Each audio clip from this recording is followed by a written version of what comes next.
Hey, everybody, what's going on? My name is Scott Churchson, alongside Mr. J.D. Walker, Mr. Obi Spencer back in the fold again, because what? It's Monday night. And this is the Sports Den on Zingo TV, channel 249, 250. Kindly make sure to download the Zingo TV app on the app stores of iOS and Android. When you download, make sure to rate and leave a comment. Both apps are free. And lastly, to get through it, Zingo TV is also available on Google Chromecast, Amazon Fire, Fire TV sticks, Roku sticks, and all smart TVs 2016 and forward. Obi, how the F are you, man? Welcome back.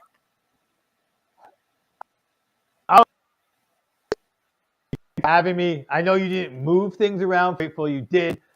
New job. You know, our loyal listeners knows have made me had to move away from filming live on Tuesdays, but we're back in the saddle and couldn't be happier. And you, sir, and we are leading with this because you know what? Like I said, welcome back to the fold. You are hardcore Fly Eagle Fly fan, and your team, oh my God, is the only team left in the NFL. Only took 4 weeks, but the only team in the NFL left with an undefeated record. It is fantastic. It was great. And this weekend, I got to go watch the game with a group of Eagles fans, and we sat there scared. This is a team, the Eagles have gone out and just steamrolled everyone for the first 3 weeks. There was no question what was happening. You didn't have to worry, can Hurts bring you back? Because it didn't matter. He'd taken the lead early. And here we were down 14-0 at the end during the first quarter. Teams have been 1-21 in the NFL for the last 3 or 4 years at that record. And the Eagles just put the brakes on defense and got the offense rolling. The craziest thing to me was I was scared on Hurts' touchdown. So if anyone didn't see the play, he went in head-to-head collision as a running play. So it's not a flag on the defense. If anything, it was leading with the crowd on offense. And in my humble opinion, he went out on his way down. If this was a UFC, he would have lost. That's my humble opinion. I mean, he popped right back up afterwards, had a moment of glaze in his eyes, and I guess they didn't put him through protocol. But to me, it looked like he went out. And I was scared, which is amazing because heading into this season, that was such a huge question for me. Can this guy get it done? But giving him A.J. Brown, Devonta Smith being who he is, Goddard being who he is, Sanders now goes 130 yards, his career high. The offense is rolling. And Davis is makes the rest of the NFL look like a man-child. He has a shot, knock wood, at being your next Aaron Donald. Just a monster defensive lineman who wreaks havoc both against pass plays and run plays. So, yeah, as an Eagle fan, am I excited? Yes. Am I a little scared because I know where we're going later with this conversation? Yeah. I mean, the Cowboys only have one loss and Dak isn't playing. And the Giants are finding ways to win, which is just nuts. Ugly, but we're not going to say it's pretty on that, but no, wins are wins, and Barkley's playing like he's a rookie again or second-year player. So, about time. They're not running away with this. And as anyone whose name is JD or Obi knows, you better put that team away early because Atlanta's right behind, right? So it's I'm excited, but boy, unless we can get a stranglehold on some of those other teams or slow them down, I'm not sure this isn't going to go to the end. Good. This was a fantastic showing by the Eagles, especially going down early and coming back, as you said. I know early on in the season you were concerned about the defense, but I think those concerns have definitely resolved themselves so far. While the NFC East absolutely is looking better than we thought so far, it's still early. I'm still waiting for the Cowboys to crash and burn. I mean, Washington is still Washington, so there's new name, same team, same basically. Doesn't matter whatever you want to call them. They're still the dumpster fire in DC. So that's I know. Yeah. So everybody needs a punching bag, in their division. I'm used to it being my team in the AFC East. I'm used to being my state. Yeah. So at least the Eagles so far so good, and also life seems, since I live in the Philly area myself, it's people seem to be slightly nicer when the Eagles are good. Nicer. But it's good to see. I am very impressed with how Hurts has played so far, most of all. Last year it was like Hurts was playing not to lose. games. This year, Hurts is winning games. And for him to take that step, and all offseason, that was all anybody was talking about around here was, will Hurts take that next step, or was it just a fluke and he'll crash and burn? So far, Hurts has absolutely proven he's for real. We will see if they keep this up.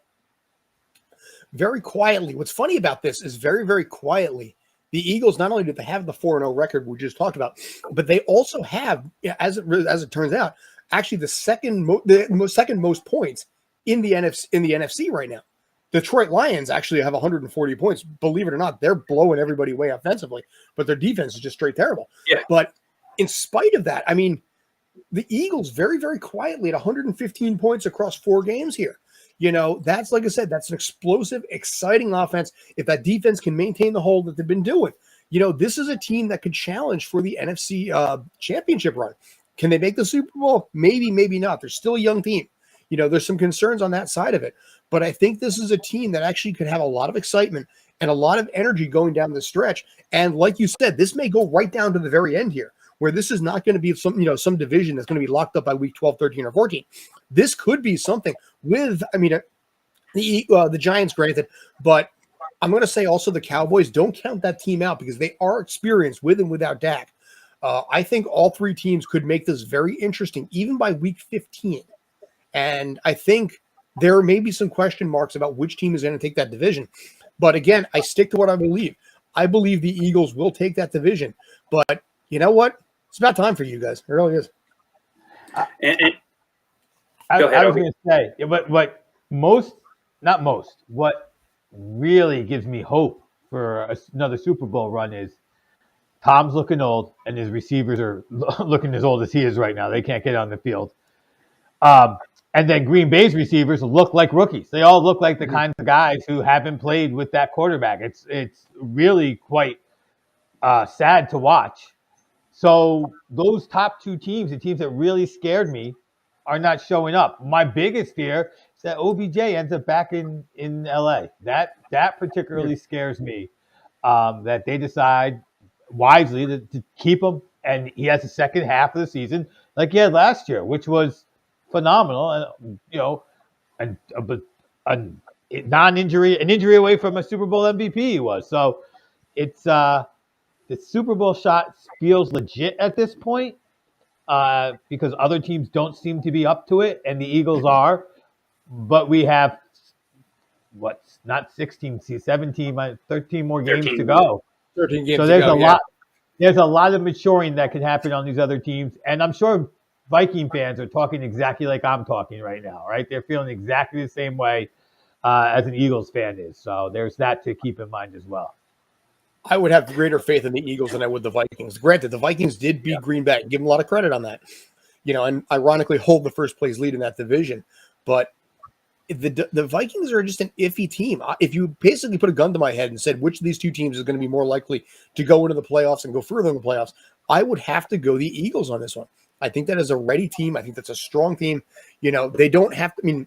I don't believe that they will beat Aaron Rodgers a second time. This is not, I don't think, the same Aaron Rodgers. This is not the same Tom Brady. You talked about Tom Brady. His QB rating right now is 97.7, I think, which is good for about 10th overall in the NFL. But these guys are veterans. They've had success. They know when to turn the Jets on and when not to. So a lot of people are saying they need to retire. I'm not going to say that just yet. I think they've still got a little more gas in the tank. They're just preserving for when they need to.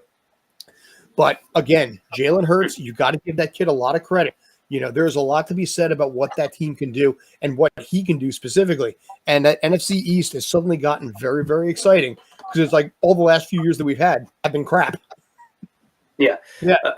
Another thing worth noting is that since the Eagles had their run of multiple NFC championship games in the early 2000s, no team has won this division twice in a row since I think around 2004. So the last 17, 18 seasons, it's been a new team every year.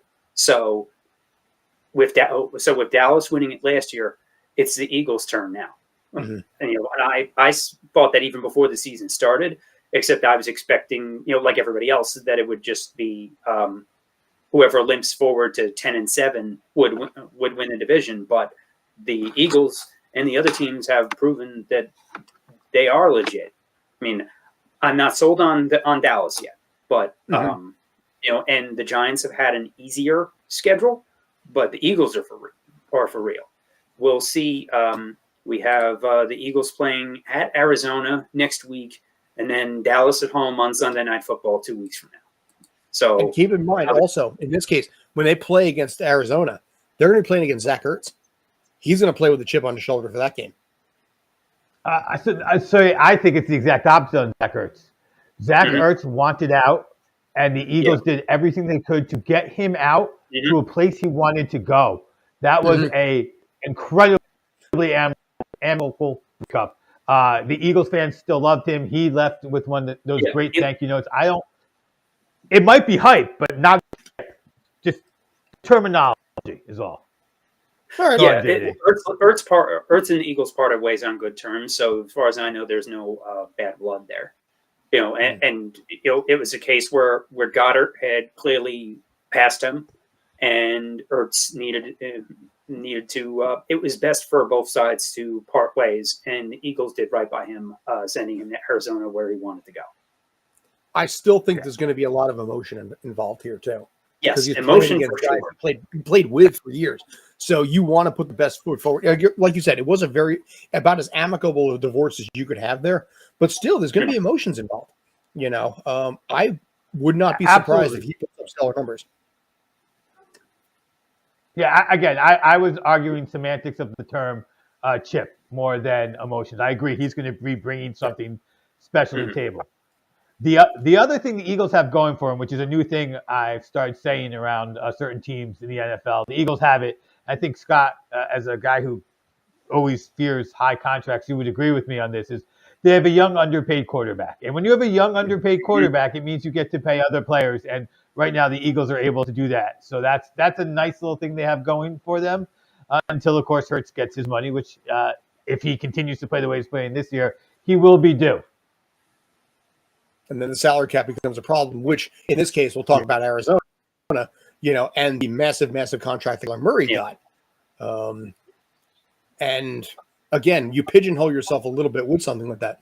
That's why it was such a big deal. If you remember back in the late 90s, John Elway restructured his contract for in his final year for a bare minimum $200,000. So the team could actually be able to re-sign all the players that they had to give him a chance for one more Super Bowl after already having won one. What happened? They won another Super Bowl. So he won 2 Super Bowls and then retired because he restructured his deal. I don't know if players do that. I mean, Tom Brady has been known to do stuff like that. And I know it's very creative, and I know Brandon is far more familiar with these logistics of that contract than I am. Brady took far below market value for years, which is how the Patriots were able to maintain the dynasty that they had. And especially with all of these big quarterbacks in the NFL, they take up most of the salary cap, and then they proceed to whine about how they have no weapons. That's exactly what Wilson did in Seattle. Rodgers has been doing it in Green Bay for years. Flacco in Baltimore, although he didn't, to his credit, he didn't complain about it. But the facts on the field after Flacco got his extension, he wasn't very good. And so yes, the rookie contract window is as mediocre quarterbacks get ridiculous extensions and the price keeps going up. It is absolutely the biggest asset you can have. And if you don't have one, it's easier to just let him go and start over, since it looks like the Jets did that. The Giants declined to pick up Daniel Jones's option. We will see what happens over the course of the year. Although if Jones is worthy of an extension, it means that the Giants are probably in playoff position if they do that. So either way, it works out for the Giants. And they could always franchise tag him if they have to. But if you saw my reaction as soon as you said Russell Wilson, you saw me like squirming here, so I was dying to say something. Russell Wilson so far has a 91.1 QB rating, which is good for 15th in the league. The guy that replaced him in Seattle, Geno Smith, 3rd overall with 108. Yeah, I was with. Seahawks I look like love it. I geniuses. do. I can't help it. I'm a I genius. stopped. I stopped over yesterday on my way home from somewhere in North Jersey. Yesterday, I stopped over at occasional contributor Sammy D's house, and we were watching the end of the Jets game. And we were joking, which is more surprising, the Jets pulling out that win in Pittsburgh or Geno Smith scoring 48 points? I would go Jets. I feel like we've seen. Yeah, I feel like we've said this before. Geno Smith is a guy who never fully got his opportunity, and him and Bridgewater are these two guys who just never fully got their chance. And Bridgewater's going to get a few games now, and Geno Smith is named the starter from the beginning of the season. So we will see where that all leads. I disagree with that. Geno absolutely had a chance with the Jets. He just stunk. He was okay filling in his rookie year, but he was set. Like most Jets quarterbacks, he really didn't have much of a chance of success. But your Jets are 2-2. You got to give yourself that. The Jets are 2-2. The Jets are 2-2, and Wilson surprised me with how well he played yesterday, coming off of injury. He looked like a veteran yesterday in that fourth quarter. And we watched some of the post-game stuff. He's also you can tell he's not a rookie anymore. Also, mentally, he's handling the press better. He was, crediting his teammates. It's not all about him. He's not, a cocky kid as much anymore. I mean, he still is a kid by comparison, but he's but it was only one game. It was only one quarter, really. But it definitely looked promising. As my mantra with the Jets is just like Morgan Freeman's character said in Shawshank Redemption, hope is a dangerous thing. It can drive a man insane. So I always temper my expectations when it comes to the Jets, especially regarding quarterbacks. Well, it was funny because yesterday in the chat that we had, Brandon had some words that I can't say right here about his contempt for his team right there when they were down 10-0. So, or do you whatever it came to 10 points, whatever it was. So yeah, he was quite verbal on that. Sadly, he's not here right now. He's handling a personal issue, but I would have loved to hear what he had to say on that one. Yeah, that's I share those sentiments because I was, as I was driving down the turnpike, listening to the game on the radio. Also, regardless of the outcome of that game, Connor McDermott needs to be cut. He should not be on for him to make as many mistakes at right tackle as he did, with the fill-in after the Mitchell injury. The Jets' offensive line situation is somewhere between Oregon Trail and the Black Knight from Monty Python. So just a flesh wound, and Vera Tucker, their first round pick left guard from last year, was filling in at left tackle for the game, and he played better than any of the other left tackles have this season for the Jets. So, which was absolutely phenomenal. But they had so many dumb penalties. It was impressive what they did, but they were still the Jets, and they were trying their hardest to blow that game for a while. And the line play is comical at this point, but McDermott might be one of the worst offensive linemen I've ever seen. And even though they did make it through, shouldn't even be on an NFL roster. He'll get Wilson killed. I was watching the Eagles game, like I said, with a group of people, and one of the guys there had placed a beginning of the season over/under on the Steelers winning 7.5 games. They got the surprise win against Cincinnati. The Jets was one of the games he had marked off as a win for the Steelers. So watching him agonize at the end of the game, because that's the game they switched to, was quite fun from both a Jets as my AFC Goomba team there and watching him squirm. So although I did not see everything which you speak, it was good just to see the final result. Yeah, like you said, like I said before with the Giants, I mean, an ugly win is still a win just the same. And you're 2-2. Your defense, I'm a little concerned about. You're third worst right now in the AFC when it comes to points being given up, and you're not that strong on offense. But I think it's a growth thing. You could pull out 7 wins this season. It's also a coaching issue with the Jets on defense in particular. Ulbrich, the defensive coordinator, is clueless. You have, then you have Quinnen Williams, who is the best player on that defense, but because he's has to overcompensate and run all over the field, he's getting tired, so he's not able to stay on the field for the percentage of snaps that he should be, because he's tired. Especially the defensive ends are solid, but he's really the only defensive tackle that they have. And when he's off the field, the backups are terrible. Linebackers are solid. Corners are great. Sauce Gardner has been fantastic so far as a rookie. Safeties are complete garbage. So the Jets still have a lot of holes on defense they need to work on, and the coaching scheme doesn't quite match the personnel they have. If they can figure that out over the course of the season, then there might be some progress. But so far, it is still a work in progress for sure. Yeah, but again, it's a multi-year plan here, and you got hope. I don't blame you. Listen, you got something to be excited about. This is not a team that's going to go 3-14 this year.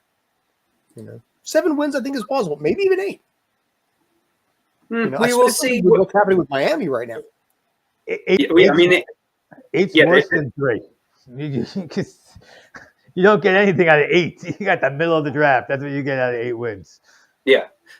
I mean, the Jets have they have Miami at home next week. Miami is, of course, making headlines as the most incompetent team in the NFL this week. Then they have at Green Bay and at Denver. So their schedule isn't really getting any easier just yet. They have to win this game against Miami. Absolutely.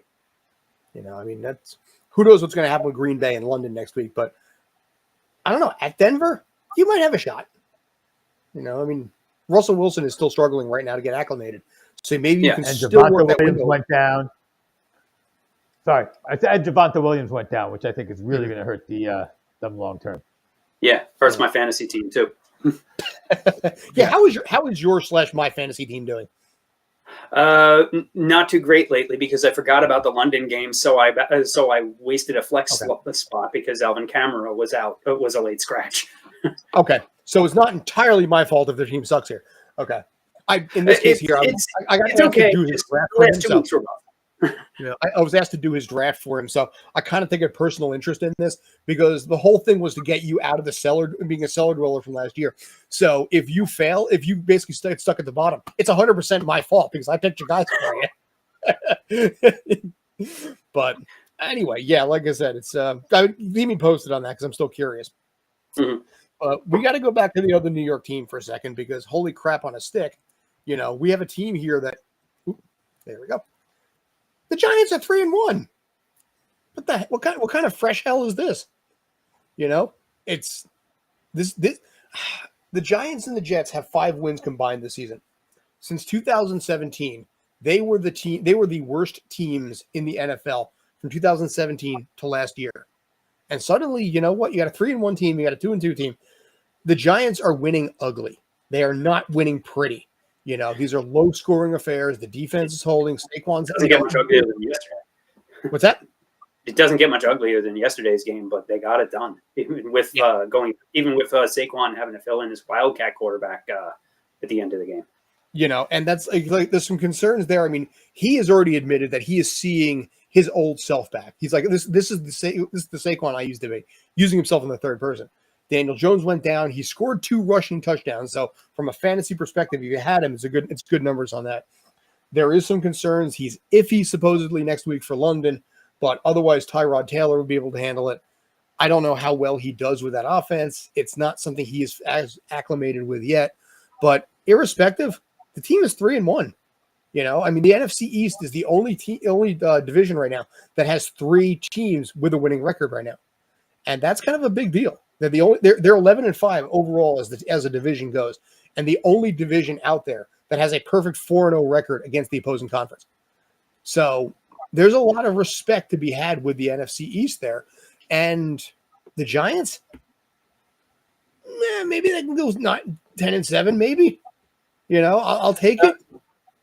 The Giants will go, for better or for worse, as far as Barkley's legs will carry them. If he can be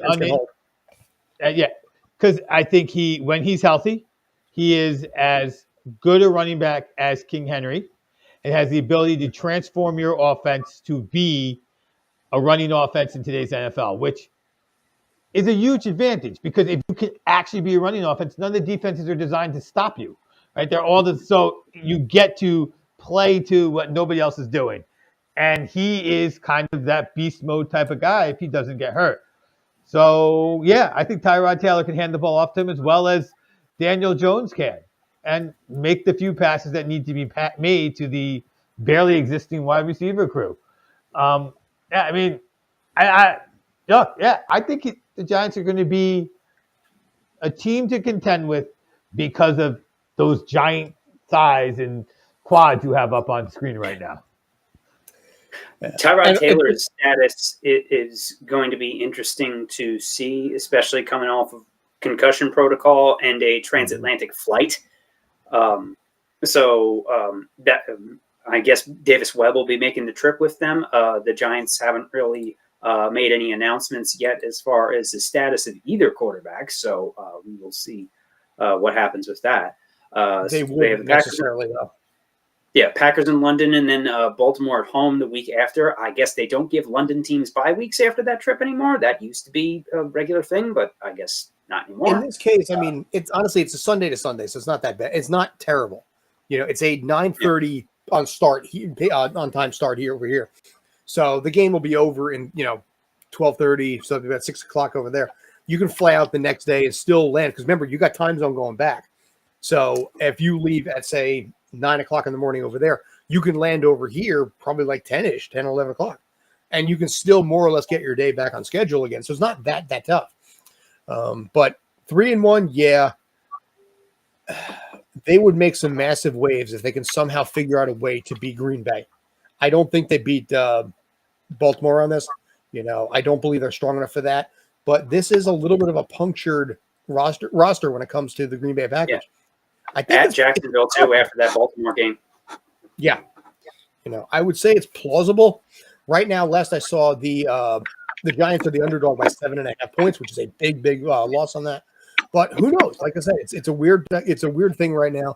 Tyrod Taylor, if he's ready. I mean, Davis Webb. We'll have to see what happens there. Do you re-sign Jake Fromm? I don't know.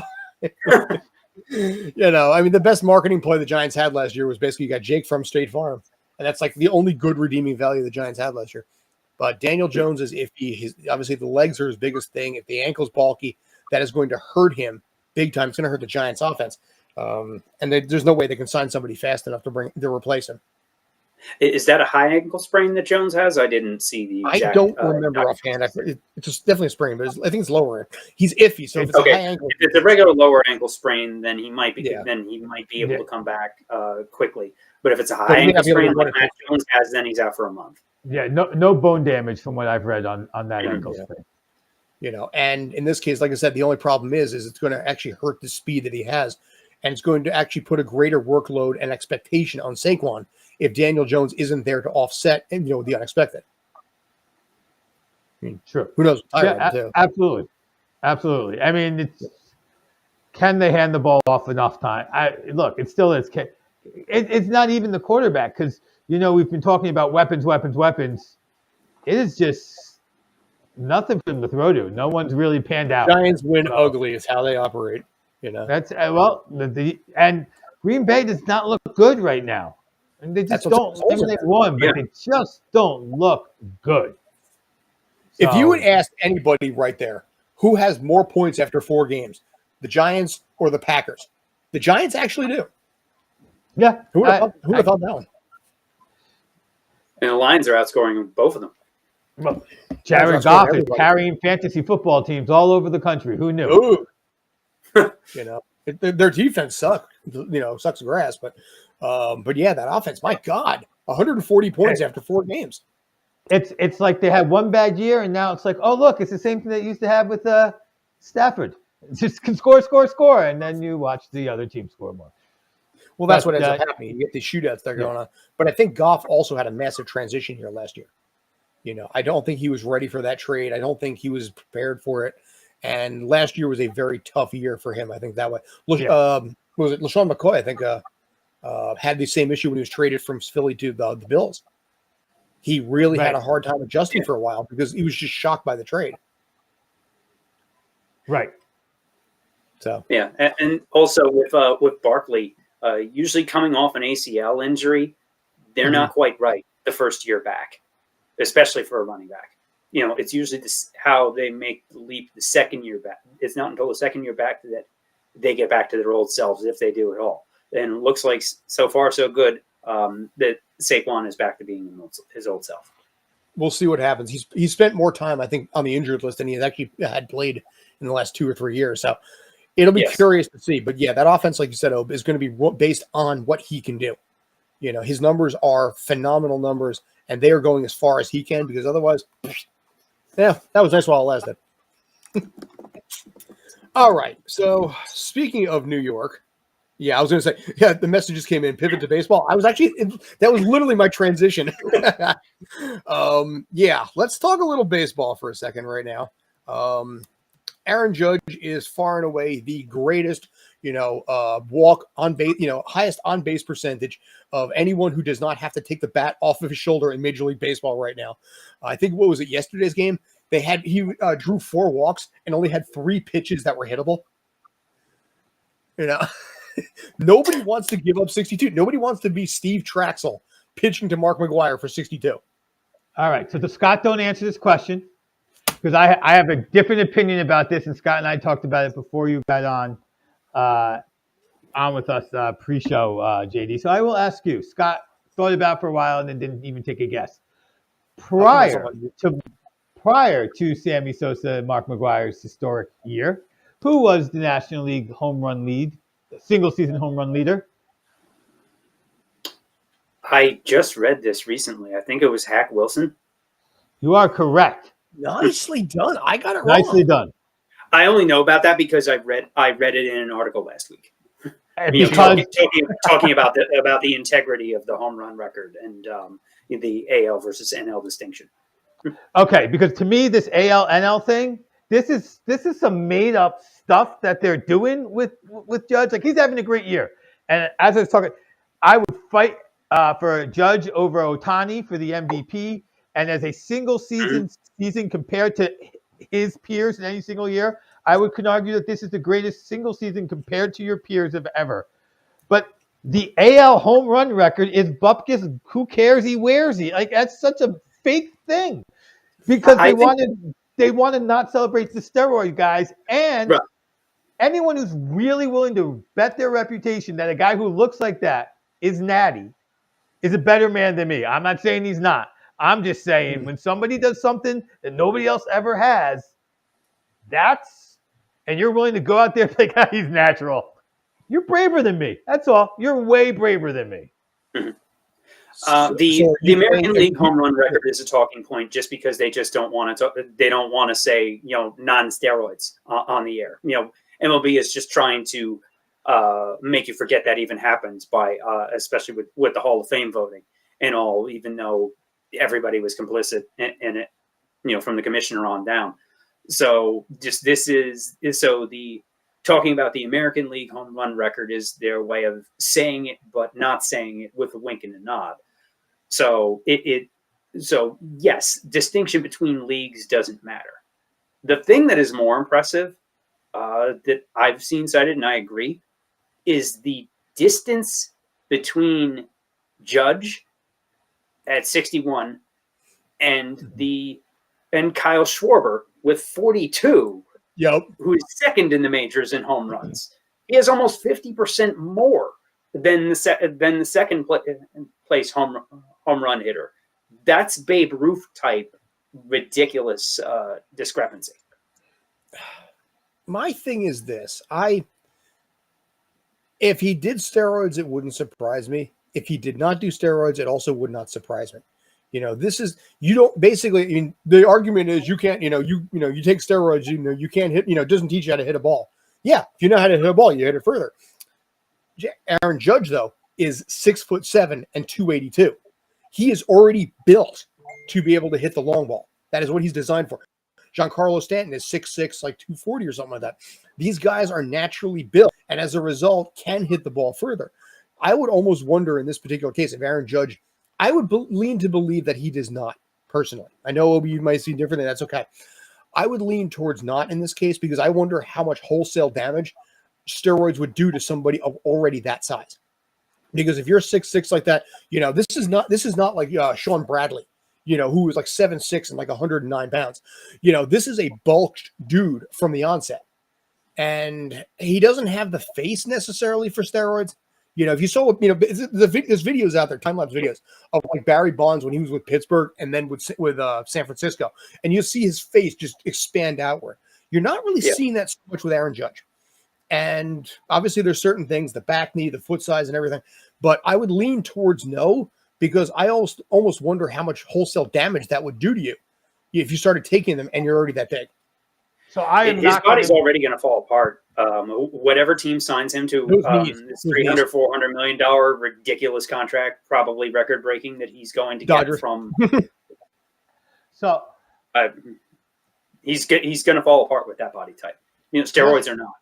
Just to defend myself, I am not accusing him of being on steroids. I am saying it takes a brave man to see somebody do something in sports that hasn't been done before and take the non-steroid stance. That's all I'm saying. I'm not making a stance. I can respect that.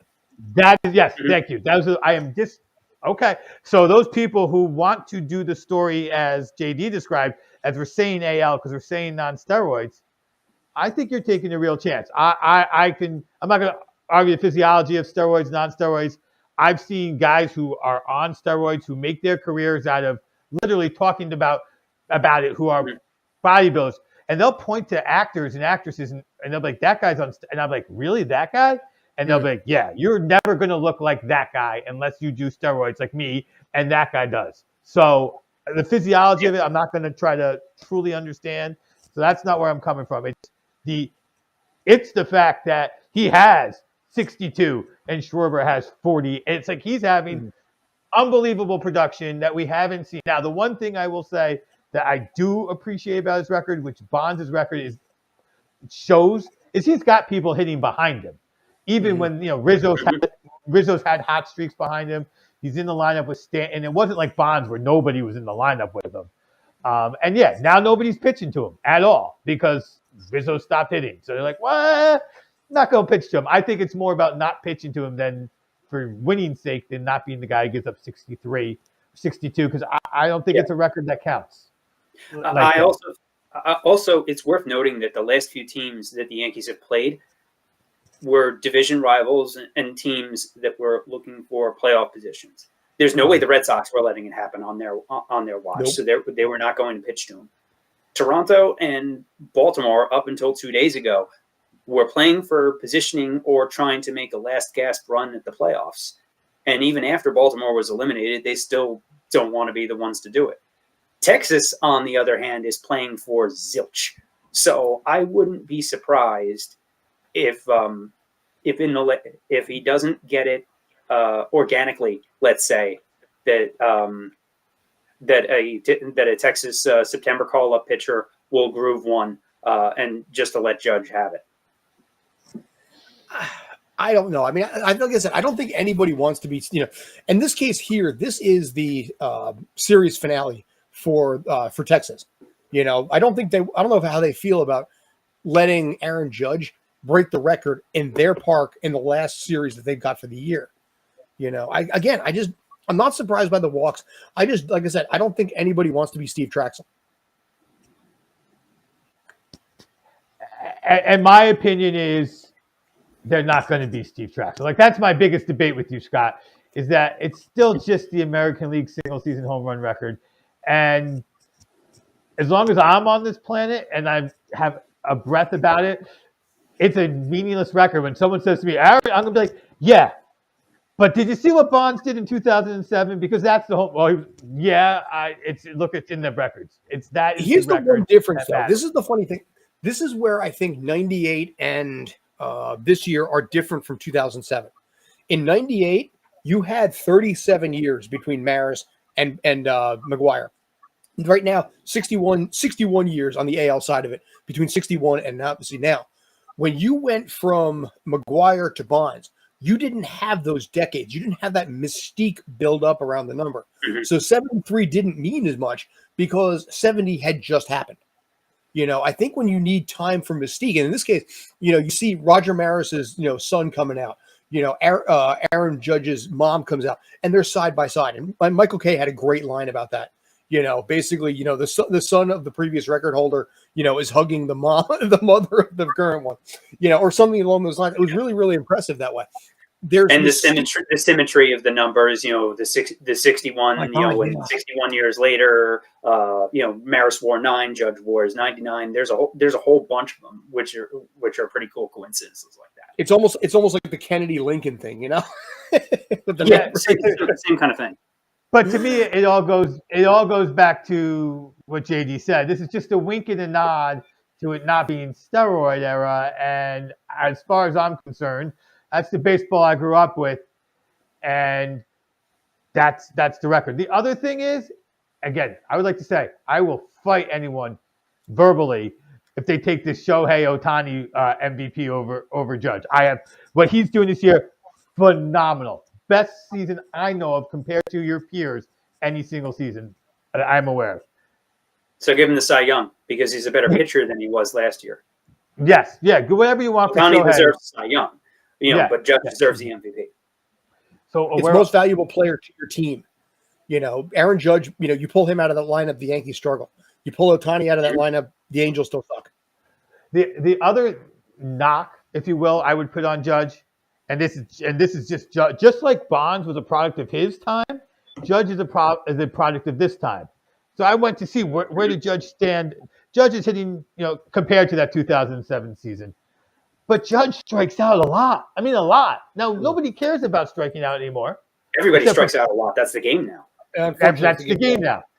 So we would expect these home run numbers to increase a little bit because we're allowed to just swing away. Nobody's, the game has changed to really give you that chance to chase these numbers. Again, it's not Judge's fault. He is the perfect guy for this game the way it is now. But this is the same game that people say needs to be changed and improved. So it's interesting to me that the same kind of people who are celebrating Judge it's not a steroid thing. Maybe in some cases, the same type of people going, the game has changed. It's not as good as it used to be. Why are we, we got to ban the shift. They're the same people, but Judge plays right into that group. We need the bases to be bigger. Right, we need the bases to be bigger, but Judge is doing it the right way. And also the, with steroids and with how the game has changed and all, the 98 chase was headline news, every week for the whole summer. Now it's overshadowed by it's only real hardcore baseball enthusiasts and Yankee fans who are even talking about this. The general sports public, it's still being drowned out by the NFL. I mean, yes, it's there, but it's not the top headline every day. Like interrupted other sports. I was watching a close college football game this weekend, and they interrupted it to do side by side and played the audio. Been a lot of complaints about that. They did that with Bonds. They did it with Bonds, but that was and this is where my ire comes from, is that it is not being just the Yankee thing, because the Yankee fans should celebrate it. It's also the Yankees single season record. But I don't need to have my college. If I'm a college football fan, if I wanted to watch the baseball game, I'd watch the baseball game. Mm-hmm. Even if it's a preseason, like other things are being interrupted for this non-record record. That's my. Well, there was a question that actually came up on Twitter. I forget what network it was, but they asked the network directly. It's like, are you going to cut away for Aaron Judge? And the response back was gold. He's like, no, we are not going to cut away so some chicken can throw 4 pitches out of the strike zone. Yes, I didn't see that. Yeah, right. And it was just like, okay, well, certainly puts a damper in that one. That kills that one right there. But it's like I said, it's at this point, it was a novelty early on, but now that it's just been walk after walk after walk, I think people have lost interest and moved on. It's again, they're like, okay, I'll go on YouTube and I'll watch it when it happens. But the energy and the passion from it is gone because at this point, it's been dragging on so long, people are bored. It's like a TV show on 7 seasons longer than it should. It kind of reminds me of how in Japanese baseball, Sadahara O has the career home run record, and he had the single season home run record for a long time, from the 60s. And it was only recently broken within the past 10 years or so. But whenever anybody would get close, nobody would pitch them the rest of the season. I had a conversation with a guy named Trey Fillmore, who's a writer for the team for a bunch of years. And they are poised to actually host a playoff game at home. Top 4, basically 2 through 4 actually get in the first round home field, and then 5, 6, and 7 have to play them. It is mathematically possible that they would have to play at their junior league's stadium because the Yankees are in the playoffs, which means Yankee Stadium is out. The Mets will be in the playoffs, which means Citi Field is out. Red Bulls are going to be in the playoffs and may host the first round at home, which means Red Bull Arena could be out, which means Belson Stadium, a.k.a. St. John's University, where NYCFC 2, their developmental league, might actually, in fact, be the home playoff location for the reigning MLS champions. And one of my favorite facts on that is that Delson Stadium is literally built on top of a parking deck in Queens. It is also true, yes. And I mean, they had to play U.S. Open games at Belson Stadium because of this whole scheduling snafu. But it is actually, my God, mathematically possible that the reigning MLS champion may have to play it in a college park, a college pitch, and it's like, oh my God. I mean, even right now, the game yesterday was on an app, which barely ever works. You go on that subreddit, and the Yes app, so many complaints about the fact that the app isn't working, the app isn't failing. I was at the stadium yesterday. I tried to log into the app. I couldn't do it. So I could not get the broadcast that they are broadcasting for this game, which adds to my fuel right down there that maybe the Yankees are kind of looking to basically push out NYCFC a little bit and try and save face as much as possible. I wonder if it's a little bit of a conspiracy. I'm not sure. I wouldn't say conspiracy, but I will say this. The Yankees as an organization, if they are not winning, yes, I think they are against the NYCFC. They're against the Mets. They're against the Giants. They're against the Jets. They're against the Knicks. They're against the Nets. They're against, they want to be the number one team in the biggest market in the country. And if they are not happy. And I do agree with you that NYCFC winning was a little kick. Now, if the Yankees go on to win the World Series this year, they'll probably find a way to, at that point, congratulate NYCFC because, as JD said, it's just a rounding error. So, hey, yes, we won. And basically the same year as way to go. New York is a city of champs, right? Because they can. But not otherwise. No, I agree with you.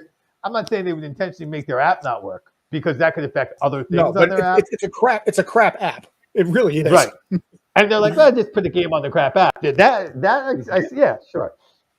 Just wait for Apple TV next year.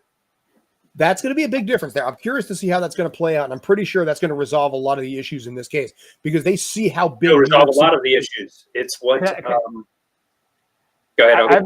I have a question. I heard something. I didn't follow up with this person, so I didn't get to fully understand it.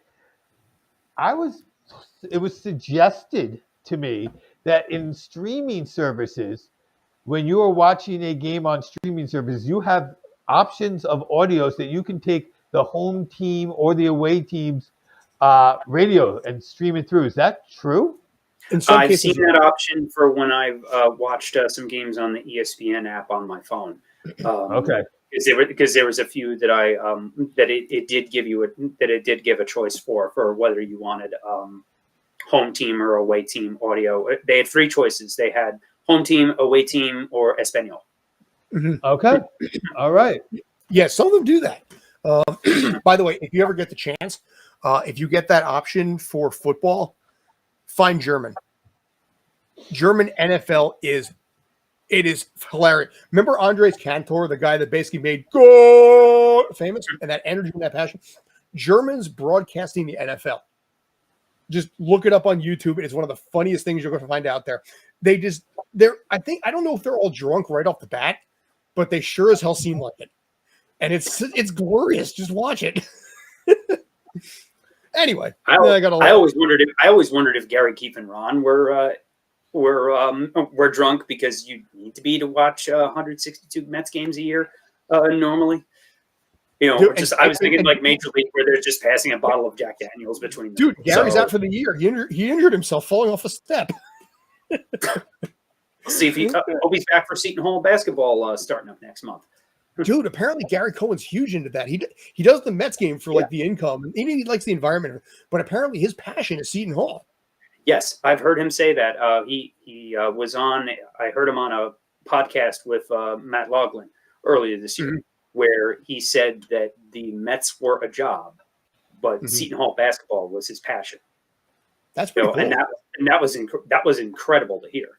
And I actually had lunch with years ago with Gary Cohen, where we both happened to be working the same game when I was a student at SOU, working a Seton Hall St. John's game at the Garden.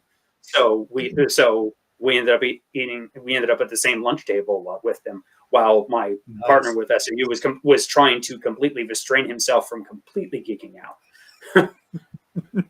It's like, oh my god. Yeah, pretty much. Yeah. You got to play it cool. He is the consummate professional. He's one of the best in the business.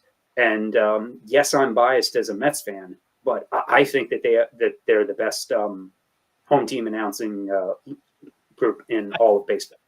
I think a lot of people agree with you, though. I think just that tandem is unique in the way that they just roll with it. Even with, add Gelbs into that, or Todd Zeal as necessary. That whole group of dynamic, especially over that long, I think is just a really good connection. Truth is, I would rather listen to them than Yankee games, than listen to Michael Kaye, David Cohn, and Paul O'Neill. The way Gary, Keith, and Ron just roll, it's just, I don't know, it's like three dudes hanging out on a couch. And that's what I like about it. So, all right. We may as well wrap this up. I'm starting to get hungry as heck right now. You guys have anything else? You guys good? No, I was going to say, I'm so happy to be back, and thank you. Thank you for letting me come back. We're going to figure this out. We're going to make this work here. So, decision day in MLS on Sunday. The Union still need a point to clinch first in the East. Yes, and one first round bye. And they came from behind to beat Orlando yesterday, which if they lost to Orlando, they could very easily have been playing on the road for that playoff game. So yesterday was a massive, massive win. And frankly, a really good turnout, despite the fact that it was rain. NFL Sunday, the Mets were playing, the Yankees were playing, and it was coming out to New Jersey for it, which, by the way, head coach Nick Cushing apparently was not a fan of the pizza they had afterwards, because it really looks like a crap Papa John's pizza. Like that low-end stuff there, Domino's. I'm like, come on, this is Jersey. You got to give us some better pizza here. So anyway, when a British guy is making fun of your pizza, that really is sick. Oh, really? Yeah, he's walking by. We're talking about it. It's like, you think after a win they'd give us better pizza. It did not look good, man. It looked like tomato cheese bread. It looked like the kind of pizza you get in Florida. So anyway, I'm going to get off my rant on that one. Obi, thank you very much, man. I appreciate it. It was great to have you back. I missed you, dude. I really did. So we're going to keep with Mondays on this. We're going to keep rolling with that. So we keep you going.